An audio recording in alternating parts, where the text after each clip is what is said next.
സ്വർണം ഒരു കരുതൽ നിക്ഷേപമായി അങ്ങനെ ഒരു നിക്ഷേപമായി കരുതി വാങ്ങി വെച്ചിട്ടുള്ള ഒരുപാട് ആളുകളുണ്ടാകും. വില കുറഞ്ഞു നിന്നപ്പോൾ സ്വർണം വാങ്ങിയത് പലർക്കും ഇപ്പോൾ വലിയ നേട്ടവുമായിട്ടുണ്ടാകും. ഇക്കാര്യത്തിൽ എന്താണ് ആളുകൾക്ക് പറയാനുള്ളത്? കൂടുതൽ പ്രതികരണങ്ങളിലേക്ക് പോകാം. സാധാരണക്കാരെ കൊണ്ട് പറ്റത്തില്ല. ഇനിയിപ്പോൾ ആവശ്യം വരുമ്പോൾ നമുക്ക് എടുക്കാതിരിക്കാനും പറ്റത്തില്ല. ഇപ്പോൾ ഒരു കല്യാണമൊക്കെ വന്നു കഴിഞ്ഞ് കഴിഞ്ഞാൽ എല്ലാവർക്കും ബുദ്ധിമുട്ടാണ്. അതെ, സ്വർണ്ണം ഉള്ളവർക്ക് നല്ല, ഉള്ളവനല്ലേ ഉള്ളൂ, ഇല്ലാത്തവനില്ലല്ലോ. ആവശ്യമുള്ളപ്പം ജോലിയൊക്കെ ഉള്ള സമയത്ത് സ്വർണ്ണം മേടിക്കുക, അതൊക്കെ ഇട്ടുകൊണ്ട് നടക്കുക. ഇത് കഴിയുമ്പോഴത്തേക്കും വീണ്ടും മാറിയെടുക്കുക. പുതിയ പുതിയ ഫാഷൻ വരുമ്പോൾ സ്വർണം കയ്യിരിക്കുന്നവർക്കൊക്കെ നല്ലത് തന്നെ.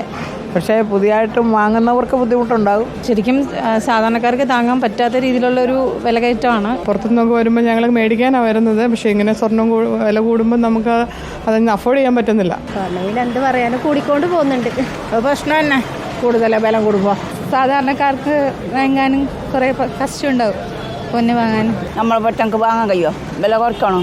ജീവിച്ച് മുന്നോട്ട് പോകാനുള്ള ഒരു സാഹചര്യം പോലും ഇപ്പം ഇല്ല. കടയിൽ നിന്ന് കിട്ടിയിട്ട് തന്നെയാണ് നമുക്കെല്ലാം ജീവിക്കാൻ.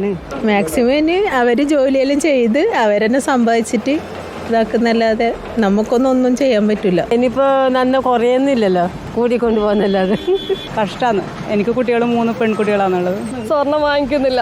കഴിഞ്ഞ ഒരു 2 ആഴ്ച മുമ്പ് ഏകദേശം 56,000 രൂപ ഉണ്ടായിരുന്നാണ് ഒറ്റയടിക്ക് ഇത്രയും കൂടിയിരിക്കുന്നത്.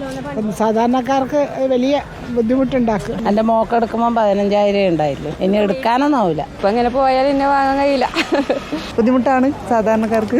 മുമ്പ് വാങ്ങിച്ചിട്ടുണ്ടായിരുന്നെങ്കിൽ ഇപ്പം നല്ലൊരു അസറ്റായിട്ട് കയ്യിലുണ്ടാവുമായിരുന്നു. ഇനിയിപ്പോൾ ഞങ്ങളെ കൊണ്ട് വാങ്ങാൻ പറ്റുന്നൊന്നും തോന്നുന്നില്ല. ശരിക്കും സാധാരണക്കാരായിട്ടുള്ള കസ്റ്റമേഴ്സിന് താങ്ങാവുന്നതിലും പ്രയാസമാണ്. ബാക്കിയുള്ളവർക്ക് പൊലിമ കാണിക്കാനാണെങ്കിലും പണക്കാരെ അത് ബാധിക്കുന്നില്ല. എങ്കിൽ പോലും പാവപ്പെട്ടവരെയാണ് ഇത് കൂടുതലും അഫക്റ്റ് ചെയ്യുന്നത്. ഒരു കല്യാണം എന്ന് പറയുമ്പോൾ ആഘോഷമായിട്ടും ഇതായിട്ടും നടത്തുന്നതാണ്. അപ്പോൾ അതിൻ്റെ അകത്ത് വരുമ്പോൾ സാധാരണക്കാർക്കാണ് ബുദ്ധിമുട്ട്. നമുക്കൊരു ഗിഫ്റ്റ് കൊടുക്കാനും ഒക്കെ നമ്മുടെ ബഡ്ജറ്റ് നിൽക്കുന്നില്ലല്ലോ ഇപ്പം. അപ്പം സ്വർണം ഒഴിവാക്കിയിട്ട് വേറെ നോക്കുക ഞങ്ങൾ. സ്വർണം മേടിക്കുന്നത് ഒരു ഇതാണ്. അപ്പം വില കൂടുക എന്ന് പറയുമ്പോൾ നമുക്ക് എന്നും ഒരു ഇടുത്തി പോലെയാണ്. അയ്യോ വില കൂടുകയാണല്ലോ. എന്നാലും എൻ്റെ പൊന്നേ എന്ന് വിളിച്ചുകൊണ്ടിരിക്കുകയാണ്.